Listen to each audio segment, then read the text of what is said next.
Howdy folks and welcome to Brain Runners. This morning we were gifted with a new exclusive look at the Eternals movie. We're going to be breaking down all the Easter eggs, references, things you missed, celestial origins. There's a lot to cover here, so bear with me. The trailer song that brings us in is called The End of the World by Skeeter Davis, 1962. This song is actually a breakup song where the girl was broken up and had taken it pretty hard, not loving the joys of life anymore, which maybe is supposed to set this movie up for a darker tone, this new superhero team up, kind of a darker version of the Avengers. Then we get this massive shot of them flying in on their massive spacecraft, spacecraft actually being intertwined with these yellow beams of gold that we see throughout the trailer. The spacecraft is where we meet Gemma Chan's Sersi, an actress who actually had a role in Captain Marvel. But anyway, Richard Madden's Ikarus is next up, Ikarus being this all-powerful Eternal with basic powers of Superman, even heat vision. You can actually see the pair have a romance of some kind in the film. It was leaked that there's going to be a love triangle between these two and Kit Harrington's Black Knight character, who we'll get to in a second. Then we get Ajak traipsing down this hallway. She's kind of the straight up no mercy type of fighting. It's interesting because Marvel actually gender swapped the character from the comic book counterpart, which is great because Salma Hayek is honestly a great actress.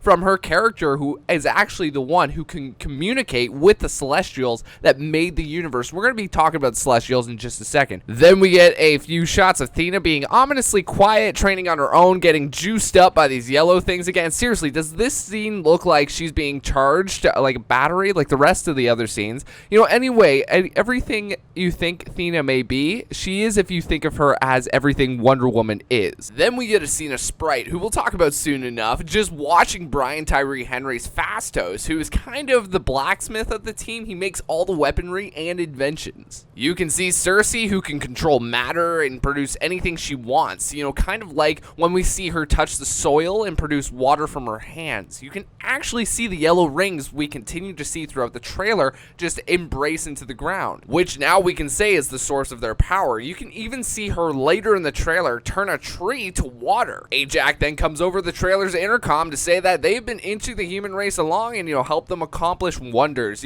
I think she just means helping the people of Babylon because that's all the human we see in this trailer. Where were they during Endgame? A question the movie has to address. So at this point, it's a good time to talk about Makari, who is the resident speedster of the team. She clearly, thinks pretty highly of herself, having collected a lot of things and even a throne. But, just chipping her way through this room of Easter eggs, there are these black statues of wild animals, foreshadowing the villains of the film being the Deviants, who can resemble such foul beasts and are similar to the Eternals in almost every way. But we can actually barely see one in the trailer that Kingo is fighting. Then there is a piece of Black Knight armor, which foreshadows the appearance of Black Knight in the film, who's played by Game of Thrones alumni Kit Harrington. Black Knight is a good guy, with a sword called the Ebony Blade, which grants him the powers of magic immunity. Obviously he becomes an expert swordsman and stuff. Hey, you made it this far, you might as well like, comment, and subscribe if you are new. Thank you all so much for watching and the massive support recently. You can see these evil people on horseback just slicing and dicing Babylonian people who could be the Deviants, but personally I think it's just to show how humanity pushed the Eternals out or something like that, or how humans cast them away when they failed to protect them. In fact, with the Knights coming in, this could show the heritage of the Ebony Blade and Black Knight's story, which shows just how much this movie is going to be a massive piece of character development, which is good because look how many characters there are to explain. Another example of this is with Phastos and his family. You can see Sprite here, Sprite being a matter manipulator. Then there's Gilgamesh interlocking hands with Thena. Gilgamesh is, a freaking tank in the comics. Superhuman strength, speed, durability, cosmic matter manipulation, a healing factor. He also looks like the Eternal that our team of Eternals will be meeting on Earth when they come back. Because in the comics, the Celestials made 100 Eternals and 100 Deviants. So expect the movie to explore so many more Eternals in the movie. Then there's Kingo, the Bollywood movie star. Kingo in the comics has all the powers of an Eternal, strength, durability, etc. However, Kingo is going to be the comic relief in the film due to the now Oscar-winning director Chloe Zhao. She chose to cast based on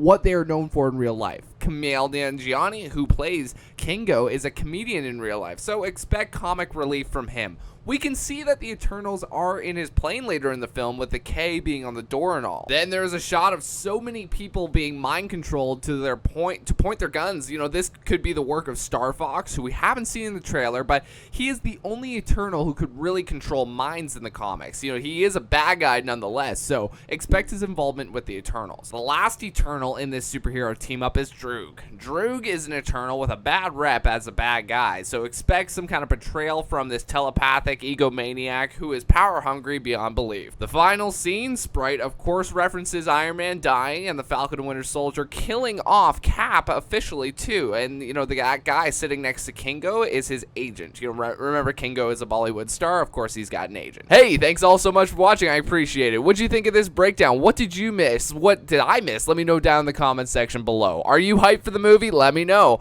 Thank you all again. Have a great rest of your day.